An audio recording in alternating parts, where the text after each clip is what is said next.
కేసినేని చిన్ని ఏదైతే రాజు కేసినేని ఉన్నారో ఒక్క నిమిషం సార్, ఒక్క నిమిషం ప్లీజ్. ఈశాన్వి సంబంధించి బహుశా మీకు తెలుసు అనుకుంటా, తిరుపతిలో స్టార్ట్ చేసింది కంపెనీ, నాకు ఐడియా ఉంది. ఆయన ఎవరో కూడా పేర్లు ఎందుకులే కానీ అన్ని పేర్లు నాకు కూడా తెలుసు. ఆ కేసులో ఆయన పారిపోయి ఉన్నాడు.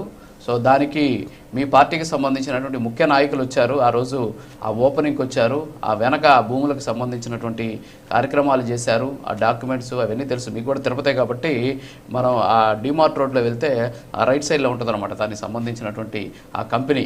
సో దీన్ని తీసుకొచ్చేసి మీరు కేసుని చిన్ని అని చెప్తున్నారు. కేసు చిన్ని కాదు, వరకు ఒక ఛానల్ కి సంబంధించినటువంటి మీరు ఇప్పుడు డైరెక్ట్ గా గూగుల్లోకి వెళ్ళినా కానీ ఈశాని ఇన్ఫ్రా ప్రైవేట్ లిమిటెడ్ అనేటువంటి ఎల్ఎల్పి అనేటువంటిది ఇది ఎక్కడ ప్రైవేట్ లిమిటెడ్, ఇది survey number 403 flat number 9 Jubilee hills లో ఉంది అడ్రస్ దీన్ని. ఇదే friedinfra.com ఎల్ఎల్పి అనేటువంటి సంస్థ కూడా అదే అడ్రస్ లో ఉంది.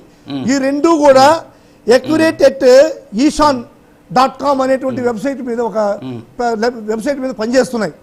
వీటికన్నిటికీ కూడా కేసినేని చిన్ని అనేటువంటి వ్యక్తి పార్ట్నరు. ఇంక వేరే వాళ్ళు ఎవరు పార్ట్నర్ ఉన్నారో పక్కన పెడితే ఈ రెండిట్లో కూడా కేసినేని చిన్ని అనేటువంటి ఎంపీ పార్ట్నర్గా ఉన్నాడు. కానీ కేసినేని చిన్ని ఎంపీ పార్ట్నర్గా ఉన్నాడు కంటే దానికి అతను విచారించరు. ఈడీ ఎందుకు అతను జోలికి పోవట్లేదు? ఇప్పుడు ఈడీ అటాచ్ చేసిన డబ్బులు మీరు లిక్కర్ స్కామ్లోది డబ్బులు అనుకుంటున్నారు సార్. కాదు సార్, ఇది గాంజా అమ్మిన డబ్బులు, అదేవిధంగా ప్యాకెట్ ఆడిచ్చిన డబ్బులు ఇవి. ఈ డబ్బులు తీసుకుని ఈసారి ఇన్ఫ్రాలో పెట్టారు. ఆ డబ్బులు ఇప్పుడు ఈడీ పట్టుకుంటున్నారు. దీనికి ఈ 441 కోట్లకి ఎవరు బాధ్యత వహించాలనేటువంటిది ఖచ్చితంగా ఫ్యూచర్లో తెలుస్తుంది. దీనికి ఎవరెవరు బాధ్యత అనేటువంటిది మనం అందరం కూడా చూసేటువంటి పరిస్థితి వస్తుంది.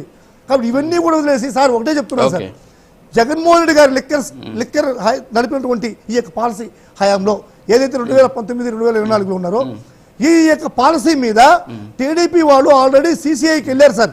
ఎప్పుడు వెళ్ళారంటే 2021లో సిసిఐ